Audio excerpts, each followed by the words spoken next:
मेरे प्यारे दोस्तों, आप सभी को नमस्कार। आप सभी का हार्दिक स्वागत है मेरे YouTube चैनल रियल ज्ञान विथ RKG में। दोस्तों, मैं आज आपके लिए लाया हूँ एक कहानी जिसका नाम है हास्य रस। यह जो कहानी है दोस्तों, इनके रचयिता है आधुनिक कहानीकार ज्ञान रंजन जी। ज्ञान रंजन जी की यह जो कहानी है वह साठोत्तरी कहानी के अंतर्गत आती है। साठोत्तरी कहानी का अर्थ यह है कि 60 में हम देखते हैं 1960 को इंगित करता है इसका, और उत्तर मतलब होता है बाद में, मतलब 1960 के बाद में जिस कहानी का जन्म हुआ उस कहानी को हम साठोत्तरी कहानी के नाम से जानते हैं। अब दोस्तों, यह जो साठोत्तरी कहानी है अर्थात 1960 के बाद की जो कहानी है वह अलग अलग प्रकार से जानी जाती है। ठीक है, तो इस साठोत्तरी कहानी की हम थोड़ी बहुत विशेषताओं को देखेंगे सबसे पहले तो, और इसमें किस तरह के मूल्यों को कहानी के अंतर्गत लाया जाता है, पुरानी कहानी से किस प्रकार साठोत्तरी कहानी भिन्न है, इसकी चर्चा करेंगे। उसके बाद हम देखेंगे हास्य रस जो कहानी है इसका सारांश। तो यह पहला पार्ट है। सेकेंड पार्ट में मैं आपके लिए यह जो कहानी है हास्य रस उसकी समीक्षा लेकर प्रस्तुत हो जाऊंगा। तो चलिए दोस्तों, शुरू करते हैं प्रस्तावना। तो ज्ञान रंजन जी जो हैं वह साठोत्तरी पीढ़ी के कहानीकार हैं, अर्थात एक नए कहानीकार के रूप में हैं। जैसे प्रेमचंद जी हैं वो पुराने कहानीकार हैं, है ना। तो ज्ञान रंजन जी साठोत्तरी पीढ़ी के कहानीकार हैं, और जो साठोत्तरी कहानी आई वह नई कहानी के बाद की कहानी है। ठीक है, नई कहानी के बाद साठोत्तरी पीढ़ी आई, अर्थात 1960 के पहले जो कहानी लिखी जाती थी उसे हम नई कहानी कहते हैं, और जो पुरानी कहानी है तो 1947 के बाद जो कहानी लिखी गई उसको हमने नई कहानी कहा। ठीक है, 1940 से 47 के बाद जो कहानी आती है उसको नई कहानी, 1960 के बाद आती है उसको साठोत्तरी कहानी, और नई कहानी के पहले पुरानी कहानी चलती थी। ठीक है, आज़ादी से पहले। तो ज्ञान रंजन जी जो हैं, काशीनाथ सिंह जो हैं, दूधनाथ सिंह, रविंद्र कालिया, विजय मोहन सिंह, गिरिराज किशोर और ममता कालिया, ये सभी जो लेखक हैं या लेखिका है, ये सभी जो है ये साठोत्तरी कहानियों के प्रमुख कहानीकार हैं, और इन्होंने सन 1965 तक साठोत्तरी कहानी की पहचान बना दी थी। ये जो हैं नई कहानी के जवाब में यह जो कहानी है उभर कर सामने आए। अब नई कहानी के जवाब में इस पीढ़ी के लोगों ने अपनी कहानियों को अकहानी कहना शुरू किया। ठीक है, तो नई कहानी के बाद इस कहानी का नाम क्या हुआ? अकहानी। तो अकहानी कहने का मतलब आपको यह नहीं समझना है कि इसमें कहानी ही नहीं है। ठीक है, तो इसका मतलब, इसका निहितार्थ यह था कि नई कहानी के दरमियान जैसी कहानी लिखी गई थी वैसी कहानी हम नहीं लिखेंगे, इस कारण इसको अकहानी कहा गया। ठीक है, नई कहानी की विशेषताओं में अगर हम देखें तो नई कहानी में रिश्तों के प्रति एक सम्मान, दया, करुणा या सहानुभूति की भावना थी। लेकिन साठोत्तरी पीढ़ी में किसी भी रिश्ते, चाहे वह पिता का रिश्ता हो, भाई का हो, प्रेमी का हो, है ना, चाहे माँ के प्रति पवित्रता या सहानुभूति का भाव जो है वह इस कहानी के दौर में नहीं था। ठीक है, नई कहानी में मूल्यों के खत्म होने पर हताशा थी, लेकिन साठोत्तरी कहानी में हम देखते हैं मूल्यों के खत्म होने का यहाँ पे गुस्सा दिखाई देता है। साठोत्तरी कहानी मूलतः मोहभंग के शुरुआत की कहानी है, लेकिन मोहभंग अपने आप में कोई मूल्य नहीं है, बल्कि उचित मूल्य की प्रतिष्ठा का आग्रह है। मोहभंग को मूल्यहीनता हमें नहीं समझना चाहिए। इसी के साथ इसकी भाषा को आलोचकों ने खिलंदड़ी भाषा कहा है। ठीक है, नई कहानी के बाद जो अकहानी का दौर या साठोत्तरी कहानी आई, इसकी जो भाषा है, भाषा को, इस कहानी में प्रयुक्त भाषा को खिलंदड़ी भाषा कहा, जो आलोचक हैं उन्होंने। यह जो है सब कुछ ठोकर मारने की कला है। ठीक है, अब चलिए दोस्तों देखते हैं इस कहानी हास्य रस का कथासार। कहानी जो है वह कचहरी में रजिस्ट्रार के कमरे से आरंभ होता है। वहाँ कहानी का कथावाचक अपने 3 साथियों के साथ अपनी प्रेमिका से शादी करने आया है। यहाँ पे जो कथावाचक है वह, उसके साथ यह जो घटनाएं हैं वह स्वयं घटित हो रही, उसी के साथ घटित हो रही है और वही बता रहा है। यहाँ पे उसका नाम केवल कथावाचक ही बताया गया है। ठीक है, तो जो कथावाचक है वह रजिस्ट्रार के कमरे से आरंभ होता है। रजिस्ट्रार के पास वह अपनी प्रेमिका से शादी करने के लिए आया है। उसके साथ 3 साथी है और उसके तीनों साथी जो है उनकी शादी के गवाह के रूप में साथ में आए हैं।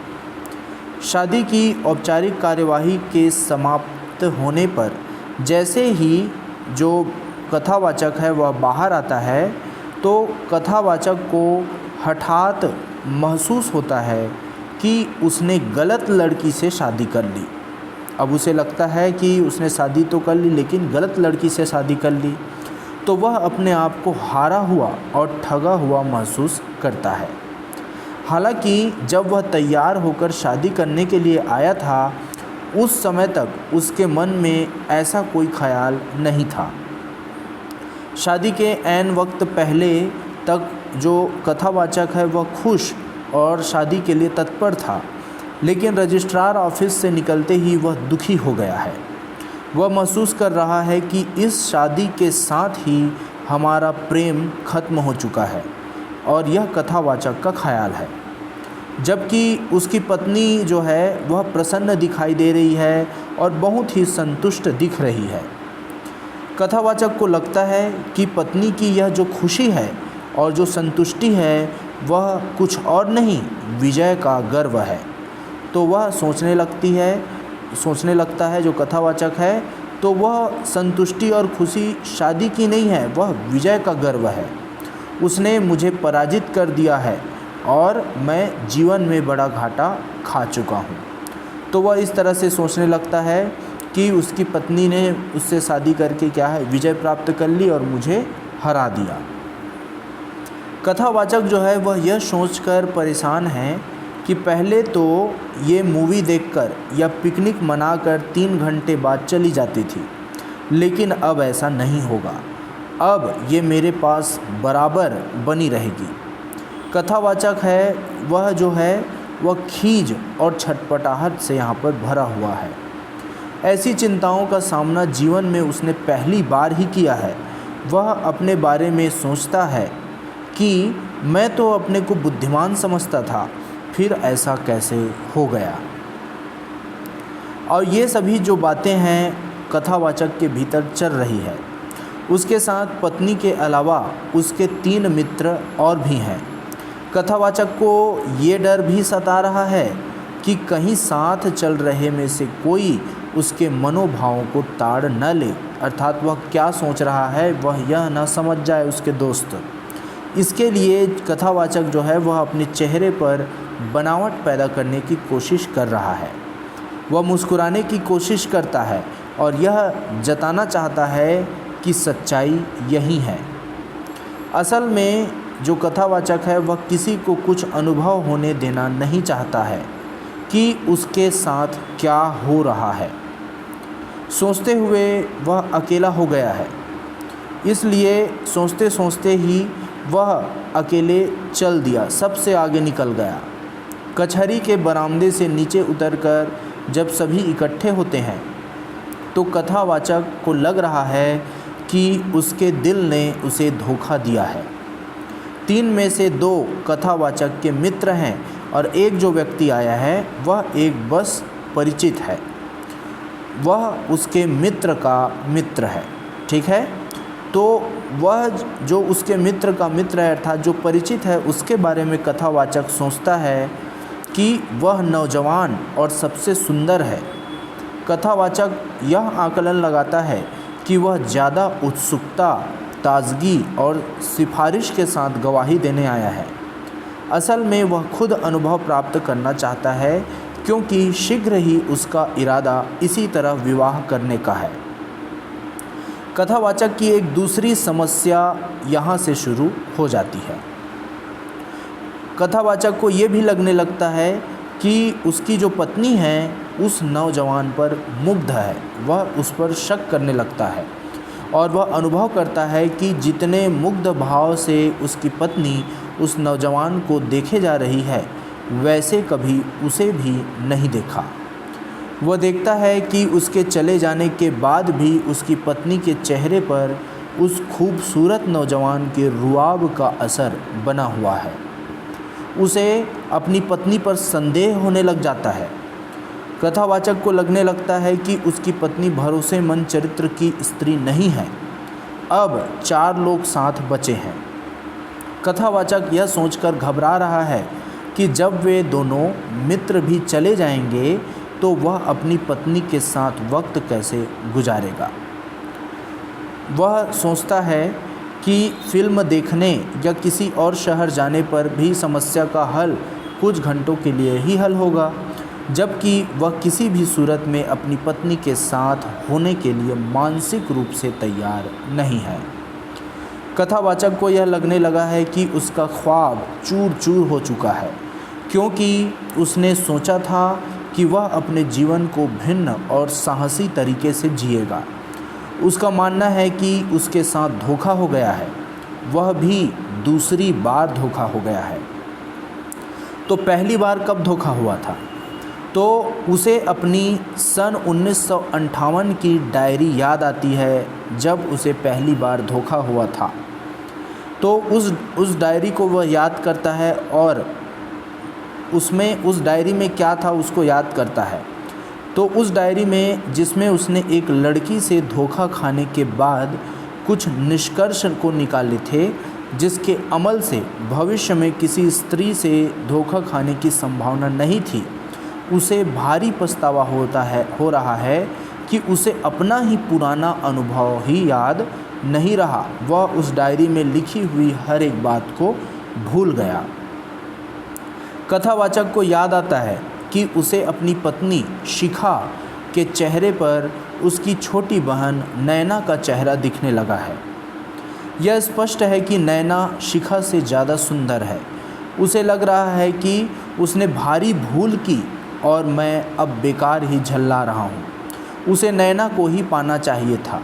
अपनी गलतियों के सिलसिलेवार प्रकट होने और इस तरह से सोचने पर उसे ये भी लगने लगता है कि वह एक गंभीर व्यक्ति नहीं रहा। उसे लगता है कि सारी गड़बड़ियाँ उसी के साथ हो रही है। बाकी दुनिया में जो चल रहा है सब सही चल रहा है। उसे अपने एक घनिष्ठ मित्र की याद आ रही है, जिन्होंने इसी कायदे का विवाह किया है, अर्थात उन्होंने भी प्रेम विवाह किया है और खुश है। जो कथावाचक रहता है वह उसी से प्रेरित हुआ रहता है। तो कथावाचक ने चुपके से ही उन्हीं से प्रेरित हो इस ढंग की शादी की है। कथावाचक को लगने लगा है कि वह किसी भी तरह के काम करने में अपनी दिलचस्पी खो चुका है। उसे कोई काम नहीं सूझ रहा जिसमें व्यस्त हो सकने की गुंजाइश बची हो। चलते चलते उसका ध्यान अपनी पत्नी के कपड़े पर आ जाता है और फिर से वह सोचने लगता है तो वह पाता है कि उसकी पत्नी में संकुचित जातीयता की बू है, क्योंकि वह कपड़े भी अपनी ही जाति के लोगों की दुकान से खरीदती है। उसके मन में पत्नी के प्रति प्रतिशोध की भावना पैदा होती जा रही है, लेकिन फिर वह चिंता का एक दूसरा पहलू यह भी है कि कहीं ऐसा ना हो कि इधर वह अपनी पत्नी से बदला लेने के फिराक में रहे और उधर कोई और उसकी पत्नी को अपने प्रेम जाल में फंसा ले। तो इस तरह से चलते चलते वह एक योजना बनाता है। वह अपने उन गृहस्थ दोस्तों के यहाँ अपनी पत्नी को लेकर जरूर जाएगा जो पहले पिकनिक, भोजन और घरेलू समारोहों में उस अकेले अविवाहित को निमंत्रित कर दया और उदारता दिखाते थे। इस तरह से वह योजना बनाता है। अब जो चारों हैं, कथावाचक, उसकी पत्नी शिखा और उसके 2 दोस्त, ये चारों लोग चाय घर पहुंचते हैं। उस चाय घर में वह पहले भी शिखा के साथ आ चुका है। कथावाचक को याद आता है कि पहले जब वे आते थे तो उस समय किसी गुप्त जगह मिलने का सा आनंद आता था, लेकिन आज वह मज़ा नहीं है। उसे याद आता है कि पहले वह मिलने पर या टेलीफोन पर ही कितनी हसीन बातें करता था, लेकिन अब तो कोशिश करने पर भी शब्द नहीं मिल रहे हैं, न कोई ढंग का वाक्य, सब कुछ न कुछ खा रहे हैं। जो कथावाचक है वह भी कुछ नहीं खा रहा, क्योंकि कथावाचक अपना शहर और अपनी माँ को याद कर रहा है। पत्नी उसके गुमसुम होने के बारे में पूछती है और पत्नी जो है वह कमरे पर चलने की बातें करती है, उसके बारे में कहती है। तो कमरे का नाम सुनते ही कथावाचक को घबराहट होने लगती है। उसे महसूस होता है कि उसके सिर में हल्का सा दर्द हो रहा है। पत्नी उसे सेरिडॉन खिला देती है और वे आपस में उस दवाई को लेकर प्राइवेट मजाक कर लेते हैं, जिनसे उसके मित्र भी लक्षित करते हैं। सेरिडॉन लेकर वह अपने लिए कॉफ़ी बनाता है और इधर चाय घर में एक और परिवार दाखिल होता है। और यही जो है इस कहानी का खात्मा हो जाता है। यह कहानी ख़त्म हो जाती है। तो दोस्तों, यह रहा हास्य रस कहानी का कथा सार। ठीक है, तो इसके बाद पार्ट 2 में हम लाएंगे हास्य रस कहानी की समीक्षा को लेकर। तो अगर आपको यह वीडियो अच्छा लगा हो तो वीडियो को लाइक कीजिए, शेयर कीजिए। अगर आप मेरे चैनल में नए हैं तो सब्सक्राइब कर लीजिए, ताकि जो भी वीडियो बनाऊं आप तक आसानी से पहुंच जाए।